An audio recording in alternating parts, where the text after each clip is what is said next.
Hello,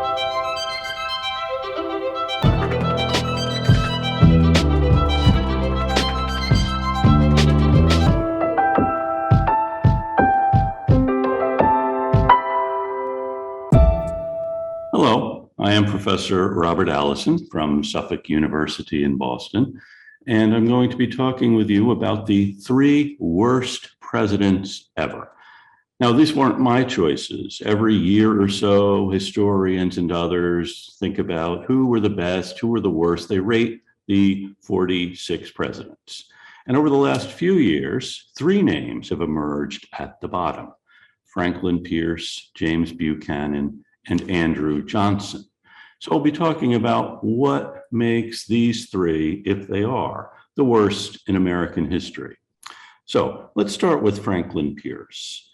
And Pierce was born in New Hampshire. His father was a Revolutionary War soldier, and young Franklin Pierce, as a boy, his father wanted a better education for him, so sent him off to college at Bowdoin in Maine.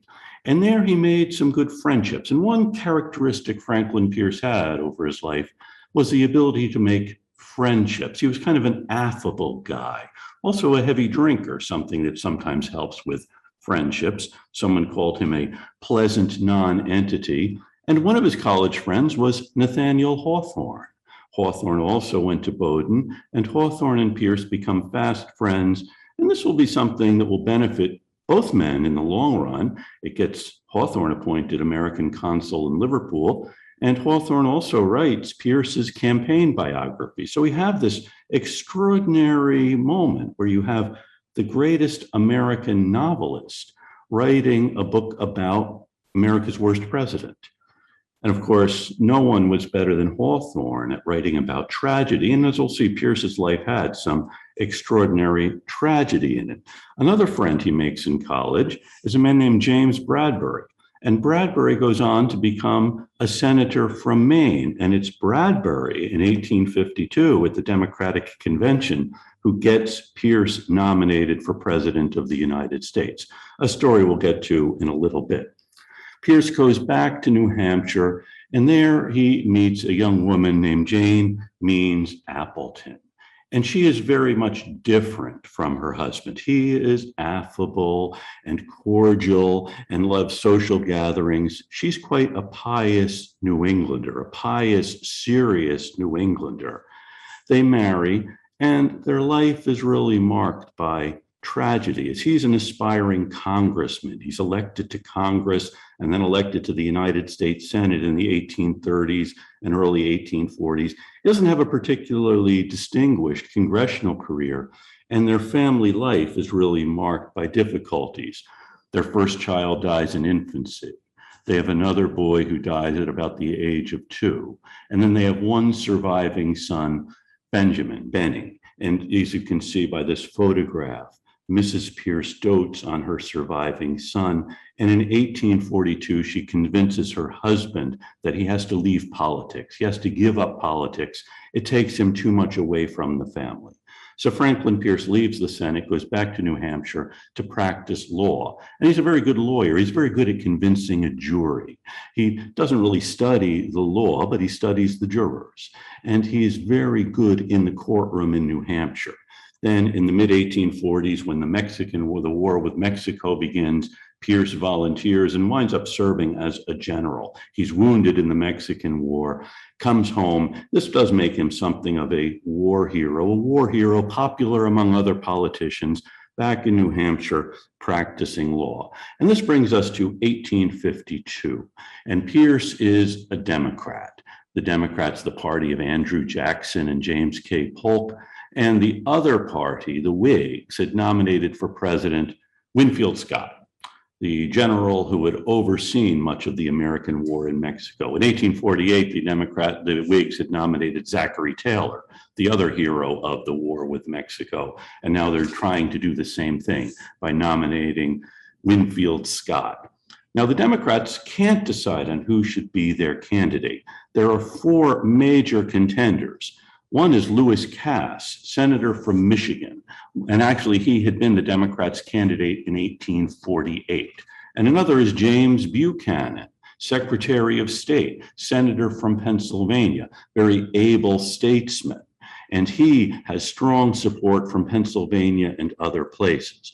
And then there is William Marcy of New York, also a very skillful political master, someone from the Van Buren wing of the party, has great support. And finally, Stephen Douglas, senator from Illinois. And these four contenders at the Baltimore Convention divide their votes. Cass leads on some ballots, Buchanan leads on some ballots. You needed 2/3 of the vote in order to become president. And on the 35th ballot, Senator Bradbury of Maine puts into nomination Franklin Pierce. Actually, the Virginia delegation advances Pierce. And Pierce is somebody nobody disliked. People knew him as this affable guy. He hadn't made any enemies. This is a party fraught with factions and lots of people with strong views on things. Pierce hadn't alienated anybody. He was called the victor of many a hard-fought battle, kind of a harmless non-entity. So Pierce is nominated for president on the 49th ballot.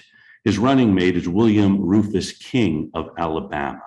And Pierce and King are the candidates, and this is to the great consternation and dismay of Mrs. Pierce. She prays that her husband will lose.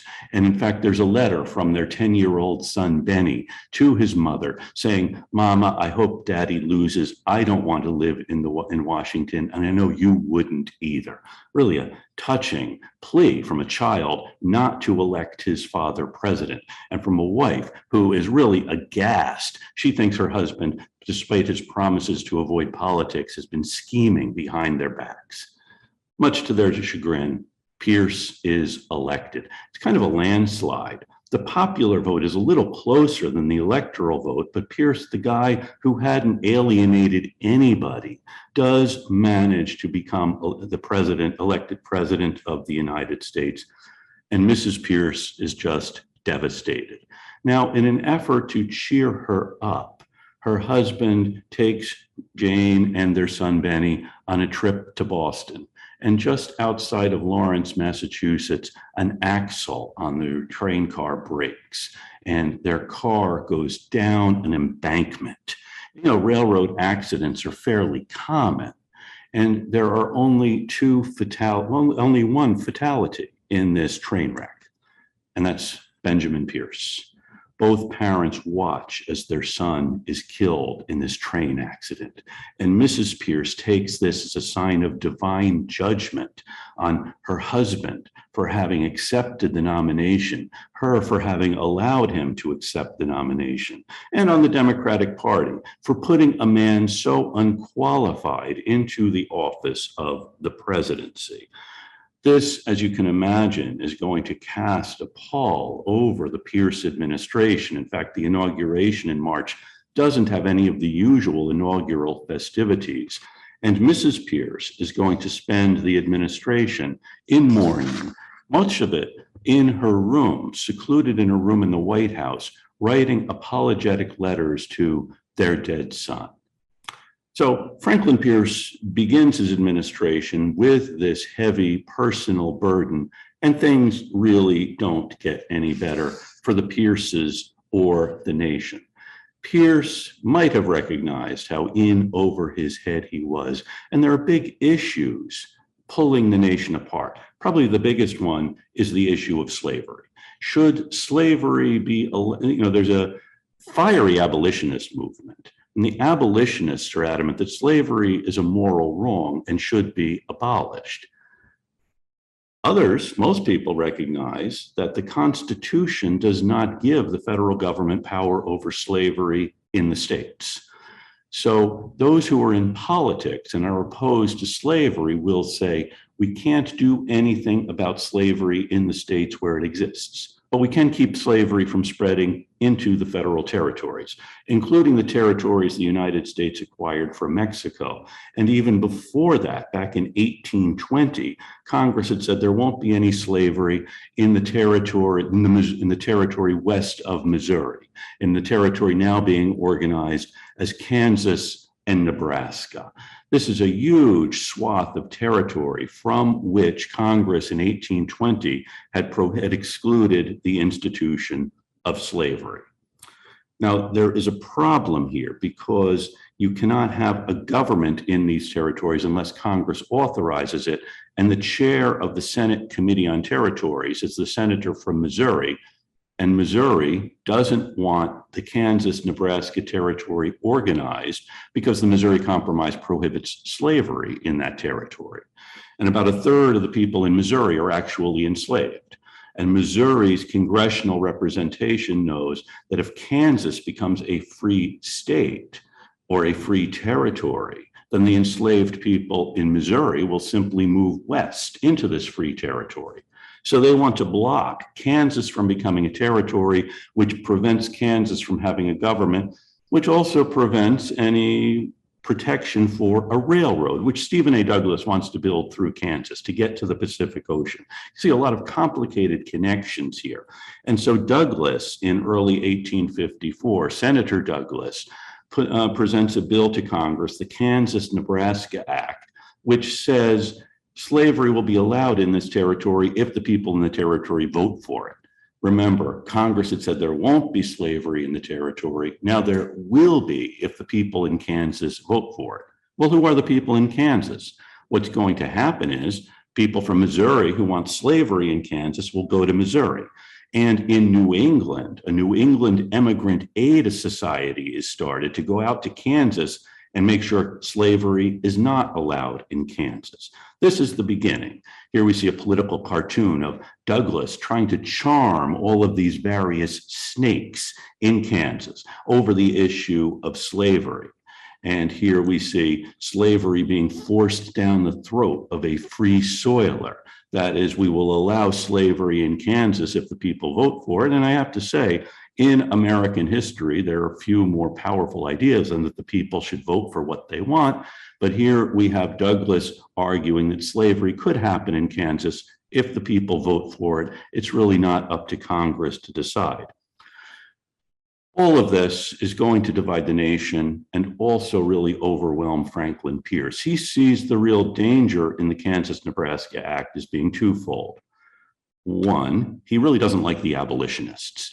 They are the ones who have been causing all of this trouble. They are the ones who have been agitating and even burning copies of the Constitution. The Constitution says slavery can't exist in the states, therefore we don't want to have any league with slaveholders. So that's one thing that Pierce doesn't like, and he sees much of the agitation in this territory being caused by abolitionists.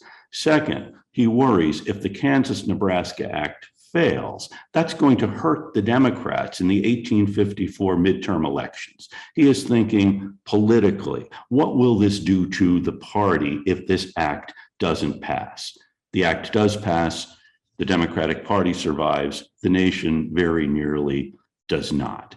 Civil war breaks out in Kansas, and Pierce blames the abolitionists for this civil war. There's tremendous violence on both sides, but the idea of bleeding Kansas is the phrase we come to know in this period because of the Kansas-Nebraska Act, which allows slavery into an area where it had not been permitted before. Now, in 1856, President Pierce is a candidate for re-election. However, the Democrats don't nominate him. News of the violence in Kansas is coming east, just as the convention is meeting in Cincinnati, and they don't choose Pierce. Pierce, by the way, is the only president who has sought renomination who has not been given it. And he is challenged by James Buchanan, among others, but there's a more serious challenge. One other thing the Kansas-Nebraska Act does is it kills off the Whig Party. The Whigs had been a political party since the 1830s. The Kansas-Nebraska Act divides them. Southern Whigs have to support the extension of slavery or they will lose. Northern Whigs have to oppose it, and they often lose to new forces. Now, the Republican Party emerges at this time, and this political cartoon shows us on your left, John Charles Fremont, who is the nominee of the Republican Party, whose platform is, we won't allow slavery to extend into the territories. And in the middle is Millard Fillmore, the former president, and he has been nominated by the American Party. And the American Party says slavery really shouldn't be dividing us. The real issue we have to face is all of these immigrants coming into the country. So the American Party, sometimes called the Know Nothing Party, is against immigration. And Fillmore here is portrayed as the peacemaker trying to hold off Buchanan and the Democrats, Fremont and the Republicans, and unite the party. Buchanan is elected president. Fremont and Fillmore kind of divide up the remnants of the Whig Party, plus some Democrats who have moved over to either the American Party or the Republican Party because of the extension of slavery. And James Buchanan very much wants peace in the country. And here you can see how the election worked out in 1856 with the election of James Buchanan as president. And Buchanan had been Secretary of State, had been a senator. Probably in the history of the country, there has been no more qualified person to take the oath of office than James Buchanan. He's a very able statesman. He had been Secretary of State during the Polk administration. Pierce had sent him off as ambassador to England. He had been ambassador to Russia in the Jackson administration, and before that, a senator and congressman from Pennsylvania. Studious man. Like Pierce, he is an affable guy. Unlike Pierce, there's some real depth to Buchanan. He's also a bachelor, the only bachelor ever to be president of the United States. He does have a niece whom he has raised, Harriet Lane, and Harriet Lane, socially very charming, becomes the hostess at the White House. Now, Buchanan recognizes this big issue of slavery dividing the country, and the day he takes the oath of office, he thinks he sees a way to resolve it. He knows the Supreme Court is hearing a case about slavery in the territories. And in his inaugural address, he talks about this pending case and saying, once the Supreme Court decides this issue, everyone will cheerfully acknowledge that the court has spoken and will go along with it. Buchanan knew the way the court was going to decide. Those listening to his inaugural address did not. And on March the 6th of 1857, 2 days after the court rules after Buchanan takes the oath of office, the court rules in the case of Dred Scott and Harriet Scott versus John Sanford. Dred and Harriet Scott were enslaved in Missouri back in the 1820s. Their owner was an army doctor. He had taken them up to the Minnesota Territory. Under the Missouri Compromise of 1820, slavery was prohibited in that territory. The Scots had lived there, enslaved to their owner, and then they had come back to Missouri. In the 1840s, they filed suit in state court in Missouri saying they were wrongfully enslaved. The principle is a person who is enslaved, taken to free territory, cannot be returned to slavery against his or her will. And typically, in a case like this in the Missouri courts in the 1830s and early 1840s, the case would be relatively simple. That's the principle. They would be free. But in 1850, in the state court in Missouri, the chief judge says, we used to decide that, but now there is such a dark, fell spirit over the land. They didn't want to do anything that might encourage abolitionists and saying slavery is a bad thing. So the Scots stay enslaved. Complicated story. Their ownership passes to someone who coincidentally lives in Massachusetts and then in New York, and then they sue in federal court. And this is the case in, making its way through the federal courts in the early 1850s, which in 1857, President Buchanan says the court is about to decide. And he knew the way the court was going to decide in probably the worst decision the court has ever made. In fact, perhaps someday we'll have a lecture on the worst Supreme Court decisions in American history. The case of Dred Scott is certainly one of them. The court in this case said that the Missouri Compromise, which prohibited slavery in federal territories, was unconstitutional. Congress does not have the power to prohibit slavery in territories. That violates the Fifth Amendment to the Constitution, which says that private property can't be taken.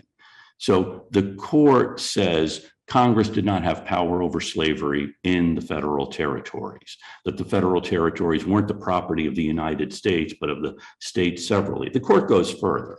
The Chief Justice in the case also says that at the time the Constitution was created, a Black man had no rights which a white man was bound to respect, something which was untrue. And so the court says Dred and Harriet Scott could not sue because they were not citizens of Missouri. In order to sue in federal court, you need to be a citizen of a state, not a citizen of the United States. There was really no such conception at the time that someone could be a citizen of the United States. And because the Scotts were not citizens of Missouri, they could not sue in the courts of the United States. Relatively complicated case, bad news for the Scotts. I should say that some friends of the original owners of the Scotts purchased their freedom shortly after this case. But what the case does is it says Congress has no power over slavery in the territories. Now remember, the entire platform of the Republican Party was no slavery in the territories. Now the Supreme Court has said that particular platform violates the Constitution, something which will have important ramifications. One thinking might be, now that the Republicans realize they're proposing something unconstitutional, they'll stop. But another is the Republicans realize there's something wrong with this decision. And it also gets people who otherwise might not have thought about slavery into thinking about this limitation on the power of Congress and this extension of slavery into the territories. And in fact, in 1858, senatorial election in Illinois, candidate Abraham Lincoln says, we in Illinois might imagine that slavery is going to end in Missouri, but instead, what gives the state of Illinois the power to prohibit slavery if the United States cannot? Will slavery be introduced into Illinois? Will slavery spread throughout the nation? President Buchanan had thought the Dred Scott decision would change this whole conversation. And instead of talking about slavery, we could talk about America's role in the world. Remember, he had been Secretary of State, and he's very much interested in the Western Hemisphere. And he sees the issue of slavery as something that is unnecessarily dividing us. But it doesn't happen. Dred Scott hangs over his administration and over the nation for the next decade. Now, Buchanan is still trying to engage internationally. And as I said, Harriet Lane, the official hostess, does bring back social engagements to the White House. Now, during the Pierce administration, there had been no entertaining at the White House because of the mourning the Pierces were under. And previous to that, you had dissension in Washington. And one thing the Buchanan administration does is bring back entertaining to the White House, which is not an insignificant thing. And here you see a reception in June of 1860 given to the Prince of Wales, Albert Edward, the son of Queen Victoria, who makes a trip to the United States, really at the invitation of President Buchanan, who had known him and actually had a close relationship while he was ambassador to London with Her Majesty Queen Victoria. And he invites the prince to the United States, the first British royalty to visit the United States. And he makes a great sensation everywhere he goes. And Buchanan hopes this will be something to bring us together, having us all acknowledging the Prince of Wales. And then he goes off to Mount Vernon to plant a tree at Washington's grave. Here's an engraving from the time, and you see the shadow of Washington rising up to see the future King of England here honoring Washington. And of course, the real work of planting the tree is being done by this young boy who is enslaved at Mount Vernon. And we see President Buchanan hoping somehow to patch the nation together. He does say at some point that he believes he will be the last president of the United States because he sees the way things are going. And actually, in 1860, at about the same time, we have President Buchanan hosting the Prince of Wales. The Democrats meet in their convention to choose a successor. Buchanan is old. He had run for president in the 1840s and in the 1850s when he was a man in his prime. And in fact, in 1856, when he's first asked about running again, he says no, because he's 65 years old and he feels that is too old to be president. Now in 1860, as this crisis is approaching, Buchanan is 70. And he always had been someone cautious and given to thinking over problems. Now that caution is seen as indecision. And in 1860, the Democrats meet in their convention in Charleston, South Carolina. And in the wake of the Supreme Court decision, the Southern Democrats insist the party platform has to provide for slavery in the territories. This is now an absolute right of slave owners to bring their enslaved property into what otherwise had been free territories. Stephen A. Douglas, who is the front runner for the Democratic nomination, says that's really a bad idea. That's going to cost us votes in the northern states. He wants to simply say, popular sovereignty. He wasn't happy with the way things were going on in Kansas at this time, a real civil war in Kansas. And he says, the less we say about it, the better. That's not enough for the Southern Democrats. And so we have a split in the Democratic Party. Douglas is nominated by the Democrats. The Southern Democrats walk out of the convention and they nominate the vice president, John C. Breckinridge of Kentucky, to be their standard bearer. And the Southern Democrats' platform calls for a slave code for the federal territories, an absolute guarantee of the right to slave owners to bring their property into federal territories.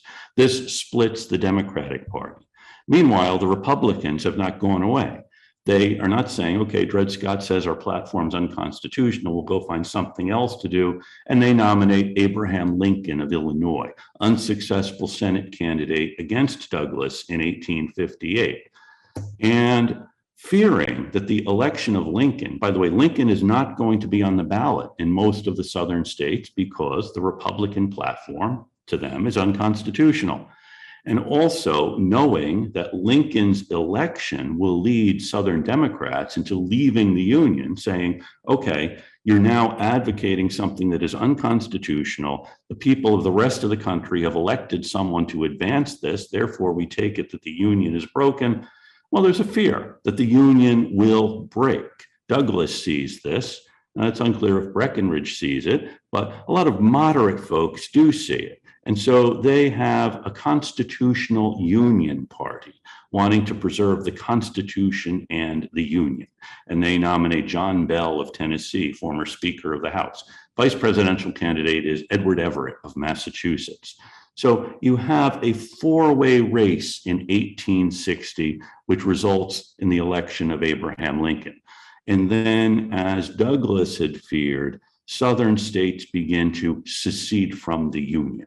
Say, we now consider the Union as broken because the people in the other states have adopted this unconstitutional program.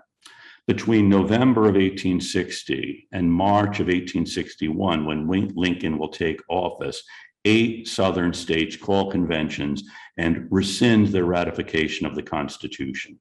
And one by one, the members of the Senate and the House who come from those states resign. Members of Buchanan's cabinet from the Southern states also resign. The Secretary of War, John Floyd of Virginia, doesn't resign right away. First, he transfers a lot of military equipment to the Southern states, and then he resigns, having put much of the equipment and material of the United States military into states where it will be seized by the now rebellious Southern states. So you have the Union breaking up. In his annual message in December of 1860, President Buchanan says that secession isn't permissible under the Constitution. He says that states do not have the right to secede. But he also says, as president, there's really nothing he can do about it. It's up to Congress to pass some law about this. And he also says it is the duty of the president to make sure that the laws are enforced, but he is not going to try to enforce the law if it's going to provoke rebellion. William Seward, senator from New York, and had been a candidate for the Republican nomination against Lincoln, says that the president has emphatically proven 2 things. 1, no state can secede unless it really wants to. And 2, it's the president's duty to enforce the law unless somebody doesn't like it. Buchanan recognizes his age, his indecision, and it's during these months. It's these months that give Buchanan the character of one of the worst presidents, because you have this national crisis and he is unable to deal with it. He had not been a candidate for re-election. He said he wouldn't be a candidate for re-election. And the story is that on the day he was, after Lincoln's inauguration, the two of them are riding back to the White House, and Buchanan says to Lincoln, "If you are as happy on entering the White House as I am on leaving it, you are a very happy man." Lincoln will know is not a very happy man. He does deal with this crisis in ways different from Buchanan. And I should say that Buchanan becomes an ardent supporter of Lincoln and the administration's policies during the war. Once the war begins in April of 1861, Buchanan doesn't see any way that Lincoln could have avoided it and knows that Lincoln has to fight the war. The same way Stephen A. Douglas sees the necessity now of coming together for the Union. John Breckinridge, by the way, spends the war as a general in the service of the Confederacy. Now, one member of the Senate from the southern states who does not resign is Andrew Johnson, senator from Tennessee. And Johnson, the third on our list of worst presidents, had come into politics differently. You know, both Pierce and Buchanan were well educated and had risen through a political system which did defer to education and so on. Johnson was different. He was born in North Carolina, and a struggling family. He was apprenticed to a tailor, and as a young boy, he makes his way out to Tennessee. He had picked up some rudiments of reading and writing along the way, but not much, just enough to get by in the trade of a tailor. And there in Tennessee, in Greene, Tennessee, he had met a young woman, Eliza, who marries him, and she helps to improve his education. You know, there's only so much you can do. Johnson, hard-working guy, works with his hands, and he's elected to the town council in this town as the spokesman for the working people.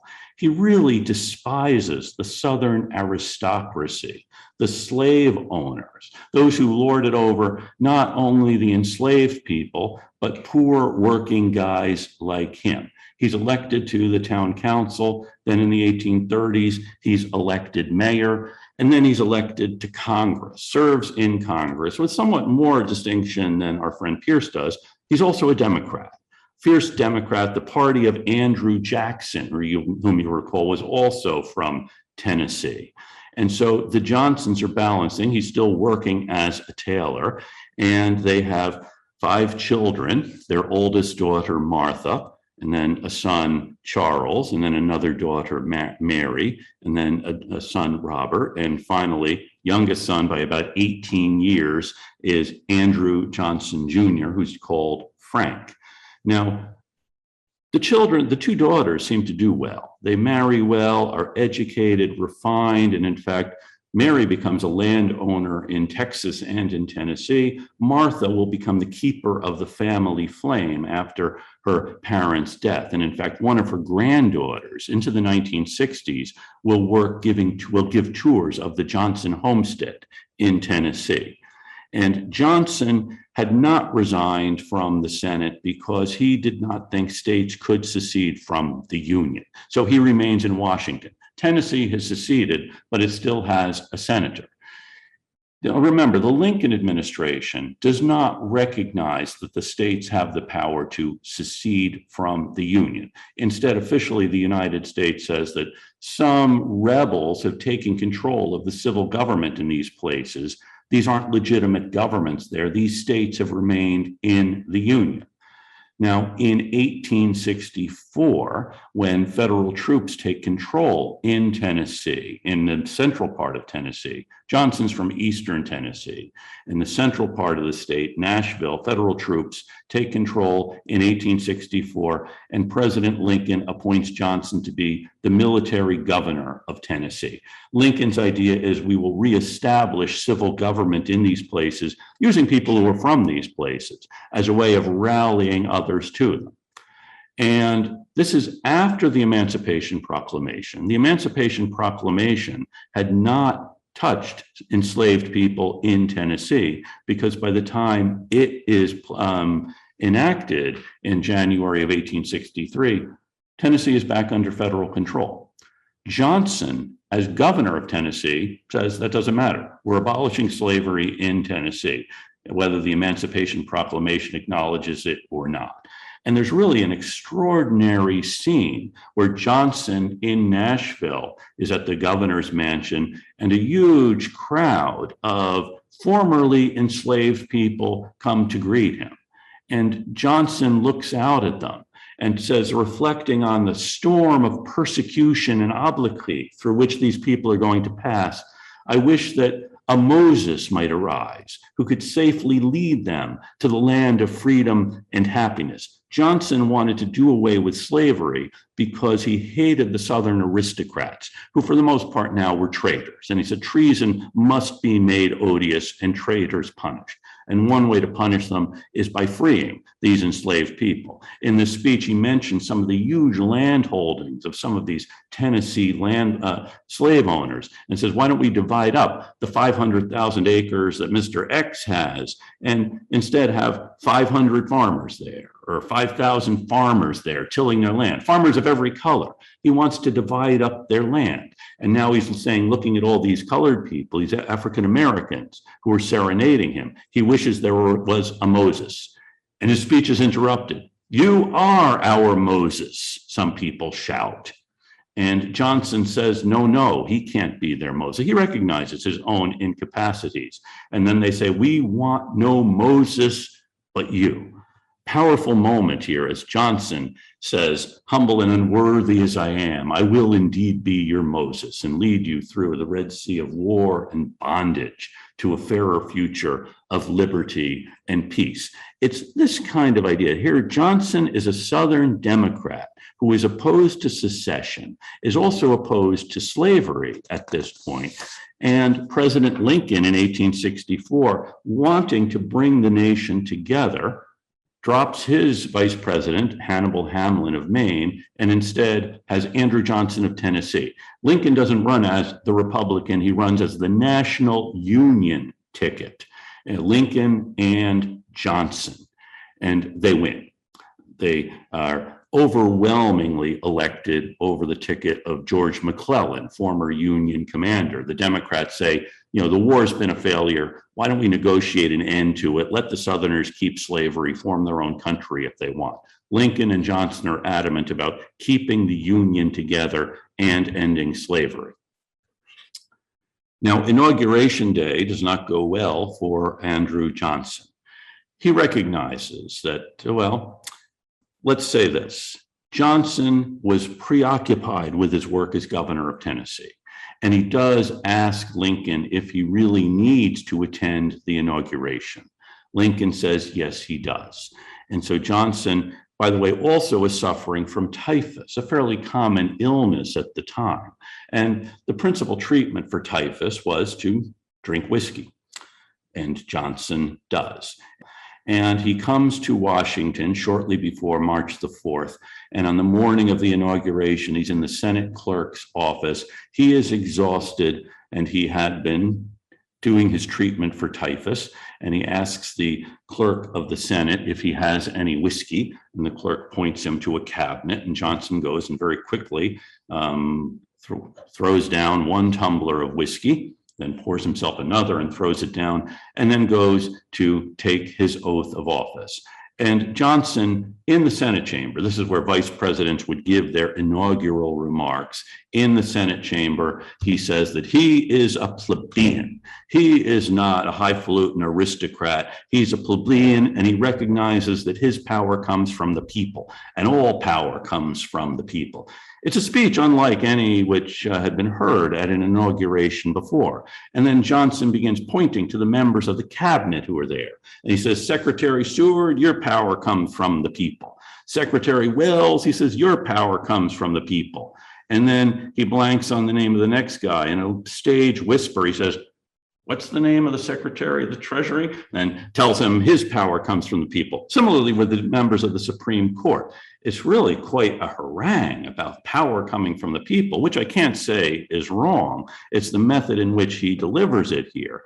And then the duty of the vice president then is to inaugurate the new senators. Johnson hadn't been aware of that. He does begin one by one inaugurating them, but then kind of loses focus. And after about the third, the clerk of the Senate has to take up this chore of inaugurating new senators. It's the kind of episode that is going to get a lot of attention. And President-elect Lincoln, by the way, had come into the Senate chamber during it and sits at the back. And some people are starting to say, this guy's a raving drunk. And Lincoln says, no, don't worry about Andy Johnson. He'll be fine. Lincoln had known Johnson back in their days in Congress in the 1840s. Lincoln then delivers his inaugural address, which is considered by those of us who consider such things, probably the greatest inaugural address ever given. So you have this real juxtaposition. Johnson, this kind of rude Tennessee backwoodsman, and then Lincoln, who's kind of a step removed from being a Kentucky backwoodsman, giving this elegant address. And the two of them set about trying to repair the Union. Here you see the rail splitter at work with a fulcrum, and Johnson, the tailor, trying to stitch the Union back together. And this is the plan. And then tragically, of course, in April of 1865, just as the war is ending, Lincoln is assassinated and Johnson becomes president. Now, initially, when Johnson became president, some of the fervent abolitionists and the Republicans pushing for a different policy from Lincoln's are somewhat relieved. Lincoln had begun pardoning many of the rebels, wanting to bring the Union together as quickly as possible, end the war, have new governments established in the formerly rebellious states. All they needed to do was say, well, we will renounce slavery, and they could come back into the Union. Some Republicans didn't like this idea because, of course, once those states started coming back in, it would be the same Democrats who had brought them out of the Union in 1860 and 61, leading them, and they want something different in place. And remember, Johnson is the guy who said treason must be made odious and traitors punished. And here we see also this idea that William Seward, the Secretary of State, is really the one presiding over Johnson. Seward had been Secretary of State under Lincoln and continues so. And they have this idea of buying Alaska. You see the Russian fairyland. Johnson, however, fairly quickly gets into conflict with Congress. Congress, dominated by the radical Republicans, has its idea. They don't want these Southern Democrats coming back into Congress because right now they're running the show. Johnson, on the other hand, wants the Union to be reestablished. Says, we've never acknowledged that the states could secede. So once the states have given up rebellion and given up slavery, they should be able to send representatives to Congress. But the House and the Senate say these guys can't come in. So you have a standoff between the president and Congress over this. And it's not a standoff that can be resolved easily. And Johnson harks to the fact that the Constitution is what gives the federal government some powers, the state some power. And here you see a cartoon mocking him as a parakeet who keeps chirping Constitution, Constitution, Constitution, when the Republicans in the Congress don't really think that the Constitution should be governing things and have a different idea because they want power. Power is usually what all of these issues are about. Johnson decides he will go on a campaign tour throughout the northern states to bring northern opinion onto his side. He calls it a swing around the circle, and it's a disaster. First, the story about Johnson's drinking had gotten out, and anytime he slurs a word or misspeaks, people say he's at it again. Plus, he is not the best guy to convince, some of these crowds. And here you see another cartoon showing how the president is diminished over the course of this grand tour around the country, the swing around the circle. And of course, the big issue here is over the Reconstruction policy and over the role of formerly enslaved people. The Lincoln administration and the Johnson administration had said, give up slavery and you can come back in. But then what's the status of these formerly enslaved people? Will they be citizens? Will they be able to vote? Will they have the right to make their own contracts, et cetera? Here we see Johnson as Iago and the African-American veteran as Othello. And Iago is trying to poison things here.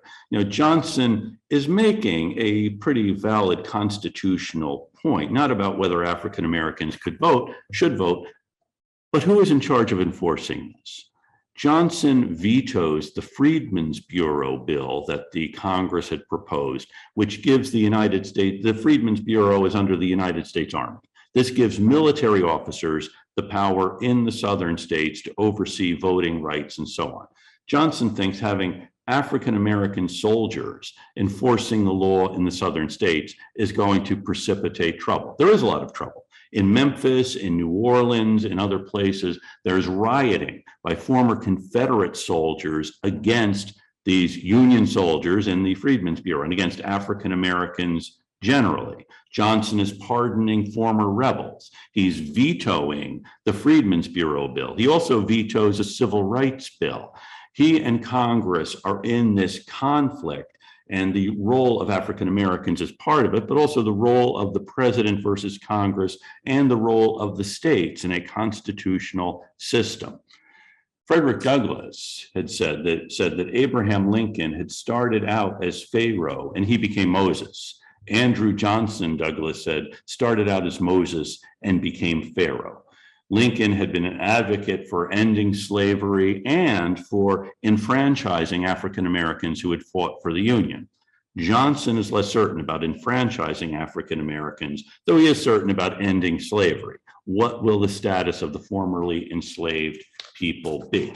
This is the big conflict between Johnson and Congress, and it's really over who is in charge. Is it the Congress that sets policy, or is it the president? When Congress passes the Freedmen's Bureau bill over Johnson's veto, Johnson appoints people to the Freedmen's Bureau whom he knew will go along with his policy as opposed to Congress's. And this infuriates Congress. Congress passes another bill, kind of a strange bill, that says the president does not have the power to fire a cabinet officer who's already been approved by the Senate. So the president appoints members of the cabinet. The Senate has to confirm them. Now the Congress says the president can't fire that person until the Senate has agreed. Johnson vetoes this, saying it's unconstitutional. Every president since Washington has fired cabinet officials without Senate approval.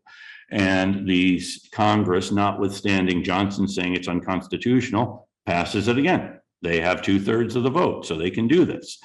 Johnson still says it's unconstitutional, and then he fires the Secretary of War. This is a big political issue, but of course, breaking an act of Congress is actually a crime, and so the House of Representatives impeaches Andrew Johnson. They've been wanting to get rid of Johnson for a while because he was blocking their policies. Now he does something they really, A, they don't like. They hadn't liked the other things he did, but B, what he does violates a law they had passed. So they say this is a crime, a high crime. The Constitution specifies, I used to have to explain at great length the impeachment process. I think we've been through it often enough. Johnson, until the 1970s, was the only president ever to be impeached. And now in recent years, we've had 3 presidential impeachments. And it really is an issue of a struggle between Congress and the executive, no matter what else we may say about it on either side. So the House of Representatives impeaches President Johnson. This is in the spring of 1868. Remember, it's an election year. He's probably not going to be renominated in 1868 or reelected. We can wait a year and he will be gone. But no, the Congress is adamant about showing who is in charge here. So they impeach President Johnson. Here's a ticket for April of 1868. If you want to go to the trial of the president in the Senate. I should say every president who has been impeached no president who's been impeached has been removed from office, which should caution us about using this particular tool. And here we see the tide turning. Earlier, we've been mocking Johnson as always harping on the Constitution, and now we find the Constitution is crushing him. So this is the state of things, and Johnson is actually acquitted. A majority votes to remove him, but you need a 2/3 vote, even though the Republicans who are against Johnson have 2/3 control of the Senate. One of them does not vote to remove him from office. That's Senator Ross of Kansas. And so Johnson is acquitted. And here you see a cartoon. Johnson, of course, is celebrating. He is King Andrew. You can see he has the scissors around hanging from around his belt. A reminder, this guy used to be a tailor. Who does he think he is? And then on the other side, you see Horace Greeley, who is the editor of the New York Tribune. He's suffering a spell when he hears that President Johnson had been acquitted, as Johnson was pretty certain he should be. However, Johnson is not renominated nor reelected, and he leaves office somewhat under a cloud, having now been impeached and having spent nearly 4 years fighting with Congress. And he goes back to Tennessee. He's an unsuccessful candidate for Congress, and then he's an unsuccessful candidate for the Senate. But then in 1875, nearly 7 years after his impeachment, he is elected to the United States Senate, and he returns. Now, remember, the big hit against Johnson, two bigs. One, he stood up to Congress. He had this obstinacy about Congress, and also he was a drinker. And he returns to the Senate, just as Ulysses S. Grant is ending his second term as president. And by the way, when I was first engaged in the study of history, the president who usually wound up among the worst was Ulysses S. Grant. His administration was marked by extraordinary corruption. And Grant, of course, does have a reputation, a well-deserved one, for sometimes being intemperate in the use of liquor. So Andrew Johnson comes to the Senate. The very moment we're reeling under the various scandals of the Grant administration. And the one thing everyone could acknowledge about Andrew Johnson was he was a man of strong principles. He had certain principles and an invariable and an inflexible honesty about Andrew Johnson. Like him or not like him, he did have principles which he would stand by, and he was not someone subject to bribe. And bribery and corruption were two big things marking the Grant administration, though not President Grant himself. So Johnson returns and then dies in 1875. So this is the stories of three people held up to us now as among the worst. Were they the three worst? Each of them had certain characteristics, certain positive and negative attributes, and they all frame Abraham Lincoln, who is perhaps the greatest of our presidents. And what makes them the three worst? Character flaws, mediocrity, alcohol. And who will be the three worst in 10 years or 50 years if the Republic survives? These are questions we can't answer today, but we could discuss. And thank you for joining us.